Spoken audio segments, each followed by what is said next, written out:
Bom dia, gente. Vamos falar aqui agora da Contra-Reforma, né? Lembrando que a gente já falou sobre a Reforma Protestante. A Reforma Protestante foi um movimento, né, conforme eu disse na aula passada, que aconteceu contrário ao que a Igreja Católica obrigava os fiéis a fazer, né, em nome da fé cristã. Então a Reforma Protestante buscou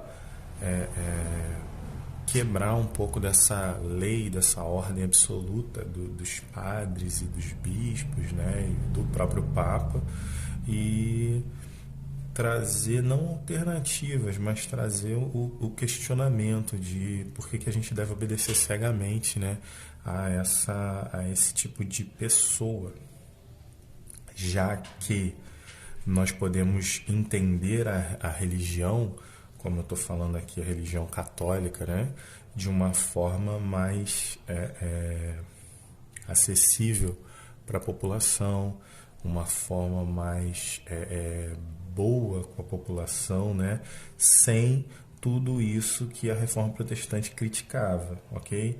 Por que eu estou falando dessa maneira, gente? Porque existiam críticas severas, críticas sérias ao que os clérigos diziam e o que eles faziam com a população, ok? Então, por exemplo, os padres obrigavam muitas vezes a população a comprar determinada coisa, fazer determinada coisa, vendiam itens, né? Como é que eu posso dizer? Itens religiosos, tá? Então, por exemplo, pedaço da batina, né, da vestimenta de um padre famoso, ou então diziam que determinada coisa pertenceu a um santo, ou até mesmo de que alguma coisa pertenceu ao próprio Jesus Cristo, entendeu? Então, essa venda de materiais religiosos e a venda de serviços da igreja, venda com muito dinheiro, né, foi condenada pela Reforma Protestante, ok? Como eu disse na aula passada, né? Aí, olha só, no século XVI, o alto clero da Igreja Católica iniciou um movimento em reação às críticas que vinham sendo feitas pela Reforma Protestante, né? Já que eu tenho a Reforma Protestante, eu vou começar, a Igreja Católica, na verdade, vai começar uma contra-reforma, um movimento contrário à Reforma Protestante, tá? Esse movimento ficou conhecido como Contra-Reforma. Diante da grande aceitação das religiões protestantes, por que uma aceitação, gente? Porque a população, né, uma aceitação pela população, porque antes a Igreja Católica, ela rezava a missa em latim, ok? Então, nesse momento da Reforma Protestante, os três principais nomes da Reforma Protestante, né? Martinho Lutero, principalmente, Antônio Calvino e o Henrique VIII, eles iniciam um movimento que traduz a Bíblia para outras línguas além do latim, tá bom? Então, mais pessoas vão ter acesso, né, ao alemão, ou inglês, ou austríaco. Então, essa tradução da Bíblia, essa transcrição da Bíblia, tradução não, porque tradução tem uma ideia de modificar, né? Mas o transcrever a Bíblia para essas línguas, tá, faz com que a população desses países tenha acesso ao que está escrito na Bíblia, ok? Então, olha só, diante da grande aceitação das religiões protestantes pela população, a Contra-Reforma reavaliou alguns dos procedimentos da Igreja Católica, incentivando os clérigos, né, os padres, tá, a tornarem as missas mais acessíveis e atrativas para os fiéis. Então, mais acessíveis, falando numa língua mais próxima dos fiéis, ok? Acessíveis sem cobrar dinheiro, sem cobrar impostos, né? Para os fiéis, ok? Aí está falando aqui, ó, o movimento da Contra-Reforma também buscou organizar e reafirmar os dogmas da Igreja, determinando regras precisas para a realização de missas e sacramentos. Então você tem regras determinadas pela Igreja Católica, tá? Para que essas missas e sacramentos, casamento, batizado, extrema-unção, acho que vocês não conhecem extrema-unção, tomara, mas extrema-unção, que é, no caso, a bênção dos mortos, né? Aí tá falando aqui, ó, casamento, batizado e Eucaristia, né? Que é a entrada na vida religiosa, tá? Então, essa questão aí, ela é feita com regras precisas. Qual é a diferença aqui, gente? Antes não haviam regras precisas, então cada sacerdote, cada padre, cada bispo, cada monge, sei lá, cada pessoa da igreja ali determinava a forma que ele queria que aquilo acontecesse, tá? Então, se eu tenho agora regras precisas, eu tenho uma orientação da base da igreja para que aquilo seja feito daquela maneira, ok? Ó, e não mais da maneira que o padre lhe determinar, né? A Contra-Reforma não aceitava o princípio protestante da livre interpretação da Bíblia. Por isso determinou que apenas os clérigos católicos deveriam transmitir os ensinamentos aos fiéis de acordo com as normas da igreja, ok? Então, apenas os padres poderiam transmitir esses ensinamentos para a população, né? Tá? E foi aí que aconteceu esse movimento aqui, ó, esse evento aqui, né? Que durou alguns anos, tá? E que concílio é tipo uma reunião, tá? E por que concílio de Trento? Porque foi uma reunião que durou alguns anos, ó, e que aconteceu nessa cidade aqui de Trento, na Itália, tá? Esses e outros princípios da Contra-Reforma foram estabelecidos em reuniões do alto clero realizadas na cidade de Trento, na Itália, entre 1545 e 1563, né? 8 anos aí nessas reuniões. As reuniões, conhecidas como Concílio de Trento, trataram também sobre o tema central das críticas de Martinho Lutero, a venda de indulgências, é uma delas, né? O concílio decidiu que as indulgências deveriam continuar sendo concedidas pela igreja, porém sem vendê-las. O casamento, o batizado e outras coisas deveriam ser sim feitas pela igreja, mas sem venda, tá? Aí aqui, ó, isso aqui é muito importante que vocês lembrem, que vocês entendam, gente, tá? Como a Europa, preste atenção, por favor, como a Europa estava passando por um movimento de reforma protestante e estava perdendo muitos fiéis, né? A Igreja Católica, principalmente a Igreja Católica de Portugal e da Espanha, decidem fazer um movimento jesuíta, né? Ou seja, de fiéis à Igreja Católica, chamada a Companhia de Jesus, tá? E essa Companhia de Jesus, ela buscaria principalmente nos novos continentes, né? Ou regiões que a Igreja Católica não tinha alcançado, ela buscaria evangelizar novas pessoas, novas, entre aspas, né? Novas almas para a Igreja Católica, tá? Principalmente nas regiões da Europa, América, Ásia e África. Tá? A África não está aqui, mas também. Ok? Seguindo aí, gente. O movimento da Contra-Reforma, gente, vai ser... um dos pontos que vai ser fortalecido nesse momento, né, vai ser a Inquisição, ou chamado de Tribunal do Santo Ofício. Tá bom? Ele era um órgão, olha só, órgão da Igreja Católica, né, criado no século XIII para combater o paganismo. O paganismo, gente, eram religiões antigas, religiões não cristãs, tá?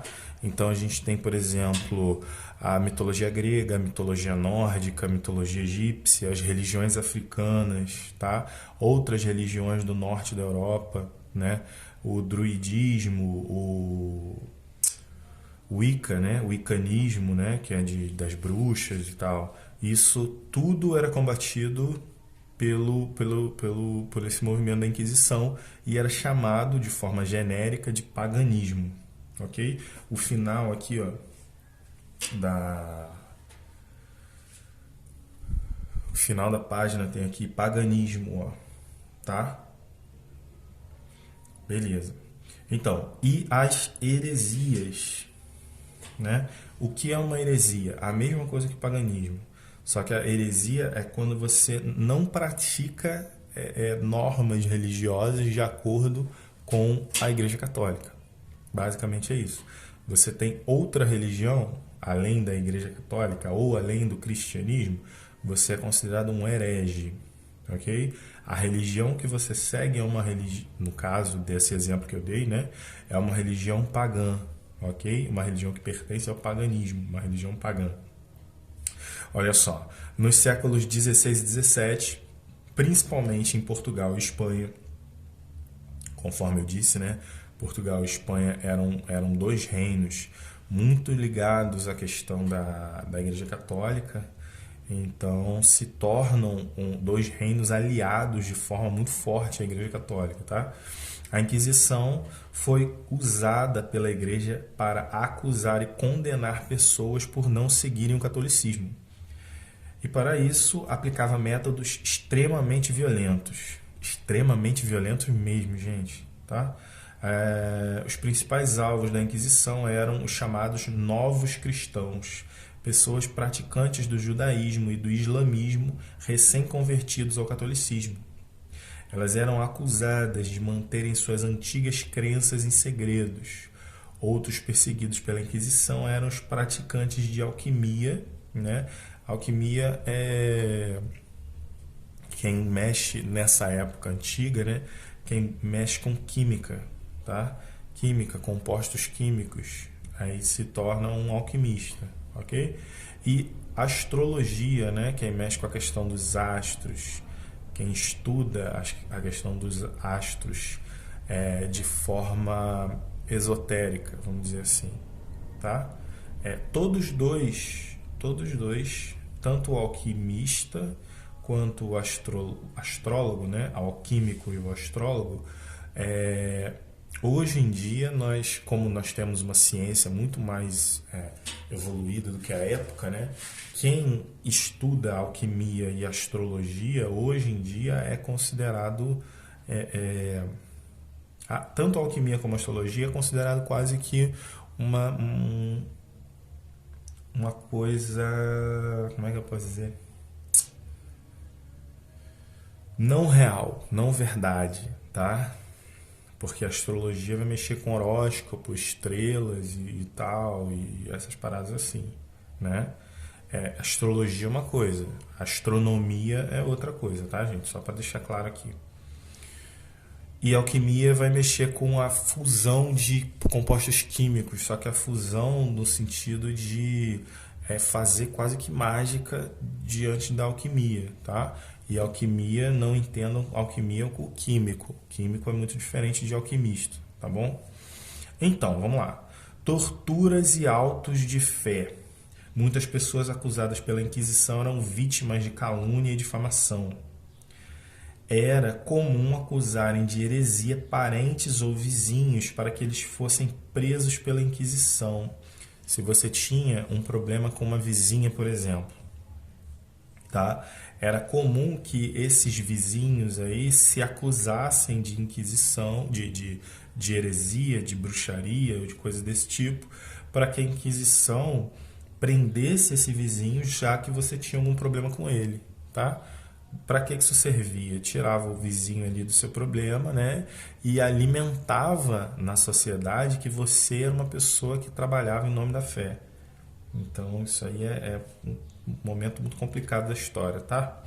Ao serem capturados, os acusados de heresia geralmente eram torturados até a morte. Em alguns casos, o Tribunal do Santo Ofício realizava o chamado auto de fé, ritual público de execução dos condenados, que na maioria das vezes consistia em queimá-los vivos na fogueira.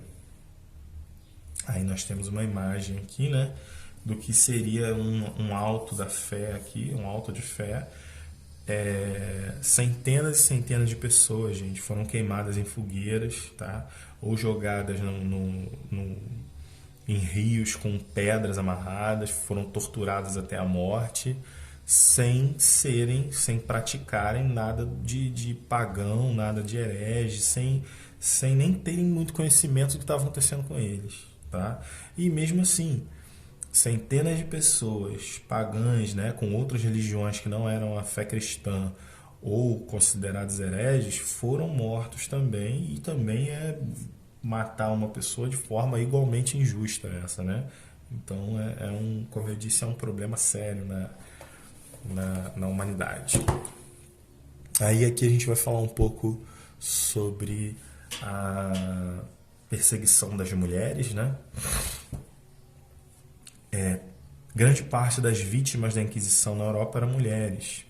Elas eram acusadas de praticarem rituais mágicos religiosos, como bruxaria e feitiçaria. Naquela época, a Europa sofria com guerras, fomes e doenças, né? E muitos desses males eram atribuídos às bruxas. Qual era a questão, gente? Existem muitas sociedades, até mesmo vocês, né, já devem ter ouvido, por exemplo, da avó, ou propriamente, ou da mãe, né, ou de algum parente, alguma pessoa mais velha, falando assim, você tá com, por exemplo, dor na barriga, toma um chazinho que melhora, né? Ou então algo do tipo, não deixa o chinelo virado que a mãe morre, leite com manga faz mal, ou então... deixa eu pensar aqui. É chamado crendice, né, popular. Coisas que a gente vai escutando ao longo do tempo, ao longo da vida, tá? Essa questão do chá é a mais básica de todas, tá? Você tá com um problema em algum lugar? Eu sei que a sua avó tem um remédio, ou sua avó, ou sua mãe tem um remédio excelente para isso, tá? Pega uma fruta e come. Como é que é? Determinada fruta é muito boa para esse problema que você tá? Esse tipo de coisa, esse tipo de frase, esse tipo de conhecimento, ok? Que uma planta, por exemplo, consegue ser calmante. Por exemplo, tá muito nervoso, toma maracujá que melhora, calma. Faz dormir mais rápido, entendeu? Então esse tipo de conhecimento muitas vezes era passado entre as mulheres, porque as mulheres elas estavam mais ligadas a essa questão de casa, de culinária, tá? De ajudar a criança, ok? Ajudar o idoso a passar dor, tá? Então esse tipo de conhecimento as pessoas que tinham esse conhecimento eram chamadas de curandeiras muitas vezes, tá? E essa prática era condenada pela igreja. Por quê? A igreja queria manter a posse do conhecimento, principalmente conhecimento em medicina, nas mãos da própria igreja, tá? A ideia de que Deus cura, nesse momento aqui, estava nas mãos do padre, estava na mão do bispo. Então, você passar o conhecimento que Deus cura, de que Deus cura não, de que uma mulher, por exemplo, pode curar com um chá, é um problema muito grande para a igreja, tá? Então, as igrejas perseguiam e matavam essas mulheres que tinham esse tipo de conhecimento, tá? Curandeiras vitais para uma sociedade onde a medicina ainda é uma ciência incipiente, né? Tá começando, ela não é uma ciência bem estruturada, né? Tornam-se hereges né? E apóstatas. Apóstata é uma pessoa que não pratica mais ou que abandona, vamos dizer assim, que não é reconhecida pela religião, tá? Então ela se torna herege da noite para o dia. Cozinheiras também viviam sob constante desconfiança, assim como as parteiras, acusadas frequentemente de batizar recém-nascidos em nome do diabo ou de matá-los para usar seus corpos em rituais. Elas foram vítimas de anos de suspeitas acumuladas numa época em que a taxa de mortalidade infantil era altíssima. Ok? Hoje em dia nós temos a medicina para ajudar nos partos, ajudar em tudo, né, gente? Nesse momento aqui a gente não tinha, tá? Acredito que a maioria de vocês, não sei se todos, mas grande parte de vocês tem noção de que nós temos assim basicamente dois tipos de parto, né? Um parto normal e o parto chamado, por exemplo, cesariana, né?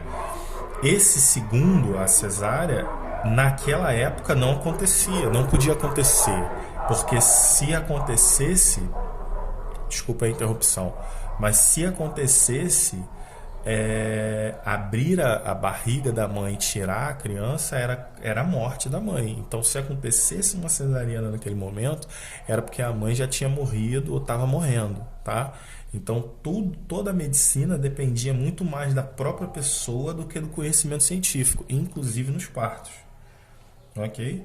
Então, por haver essa inquisição e haver todo esse conhecimento anterior sobre uma medicina natural, essas mulheres principalmente, né? Aqui tem uma gravura aqui do que eles pensavam, né? Bruxas, né? Pensavam ser bruxas. Então, esse conhecimento prévio, esse conhecimento anterior, não foi visto com bons olhos pela Inquisição. Então, eles perseguiam e matavam essas mulheres, tá bom? Mas também perseguiam e matavam outras mulheres, outras pessoas, como, por exemplo, os protestantes, né? Que eram considerados hereges por não praticarem a religião católica. Então, toda aquela reforma protestante foi considerada heresia, foi considerada bruxaria, paganismo e heresia pela Inquisição, tá? Também houve intolerância religiosa nas regiões onde o protestantismo era dominante, mas não foram criados órgãos oficiais que sistematizassem ou transformassem em regra, né, as perseguições a pessoas de outras religiões. Na Alemanha, por exemplo, ocorreram perseguições a grupos religiosos que não aceitavam as regras da igreja protestante, os quais sofreram tortura e foram executados por não seguirem seus dogmas. Na Inglaterra, houve condenação e morte de mulheres acusadas de bruxaria, além de perseguições violentas aos fiéis da religião católica. No atual Estados Unidos, então colônia da Inglaterra, era colônia da Inglaterra, tá, gente? Muitas mulheres foram acusadas de bruxaria e tortura e torturadas por protestantes. Ok? A bruxaria realmente era condenada de forma violenta, né? Então, aí a gente vai entender um pouco sobre essa questão da arte barroca, tá? Que surge nesse período e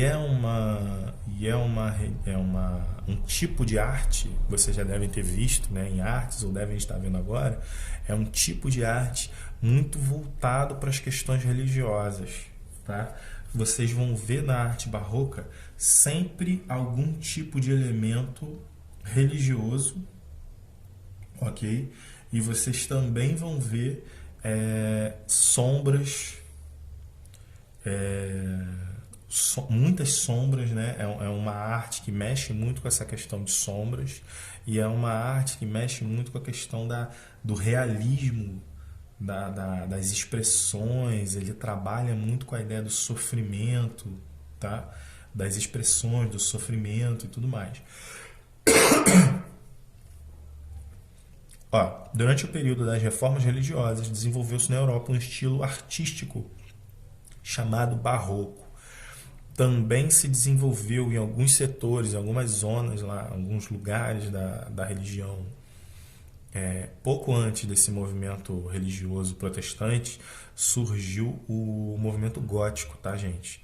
Que não confundam, também é um movimento que escuro, abafado, sempre com muita coisa de sombra, tá? Só que o movimento gótico, ele também trabalha essa ideia da escuridão, ele busca aquela coisa dos monstros, gárgulas e coisas desse tipo. Existem diversas igrejas, né, inspiradas no movimento gótico, inclusive a Catedral de Petrópolis. Ela tem base no movimento gótico, mas é um pouco diferente, tá? O movimento gótico, só para dar uma explicação aqui, eu acho que a ideia deles é mais ou menos assim: tudo fora da igreja é monstruosidade e escuridão, e dentro da igreja você tem também a tristeza para lembrar você que você está ali para ser menor diante de Deus, que Deus é maior do que aquilo, ok? Basicamente é isso aí. Pelo menos a ideia que eu tenho é essa. Então, as obras desse estilo tinham como características principais o exagero, o número de detalhes e a sensação de movimento e profundidade, as expressões marcantes e o jogo de luz, opondo o claro e o escuro. A dualidade vivida pelos europeus nesse período, com o conflito entre a fé e a razão, pode ser apontada como uma das responsáveis por essa particularidade do período barroco, tá?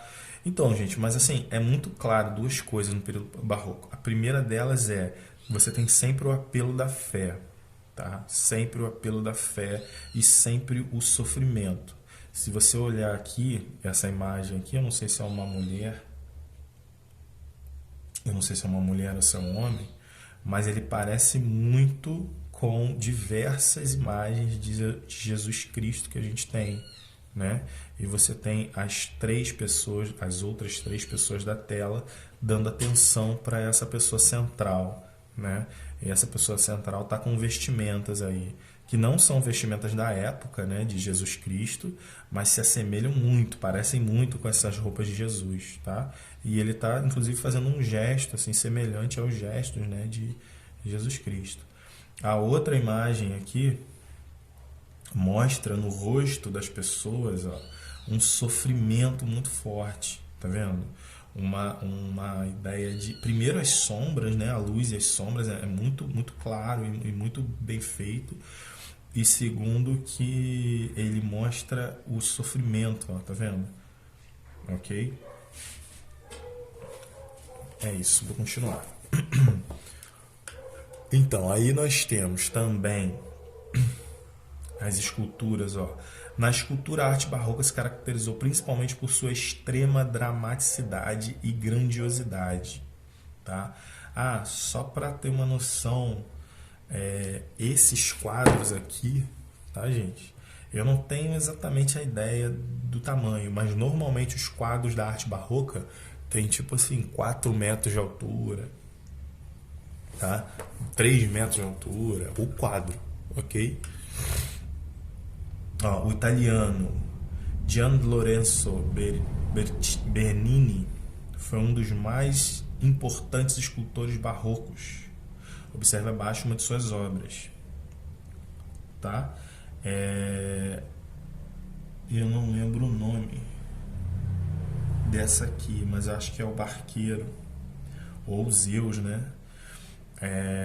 Também você tem muito essa questão das formas, mostrando as formas do Renascimento ainda, tá vendo?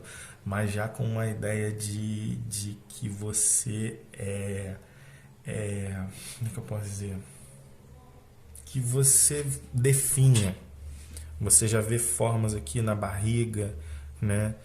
Já vê traços no rosto de agonia, já vê traços no corpo de que você fica velho e definha, tá? Então, essa ideia aí é um grande forte aí do barroco, tá? Na arquitetura, o barroco foi expresso principalmente em palácios e igrejas, utilizando materiais como mármore e ouro. Esse estilo arquitetônico criou um ambiente com muitos detalhes, transmitindo a sensação de riqueza e luxo. Ok? Riqueza e luxo contrários, né, à ideia do resto do mundo. Ok? É como se o resto do mundo fosse qualquer coisa e você fosse menor do que o que está à sua volta. Então, finalmente aí nós temos o final do capítulo, né? A aula já foi bem maior do que costuma ser e a gente vai fazer uma revisão depois para poder entender melhor isso e gravar isso aí na cabeça de vocês, tá ok? Ó, valeu, tchau, tchau, um abraço. Última coisa que eu tenho para falar, o movimento barroco também foi feito aqui no Brasil, ok? Também existiu o movimento barroco aqui no Brasil. Um dos principais nomes do barroco aqui no Brasil é um escultor e pintor chamado Aleijadinho, tá? Pesquisem um pouco sobre ele, né? E pesquisem um pouco sobre o movimento barroco aqui no Brasil, porque quando a gente fizer uma avaliação, isso vai cair certamente.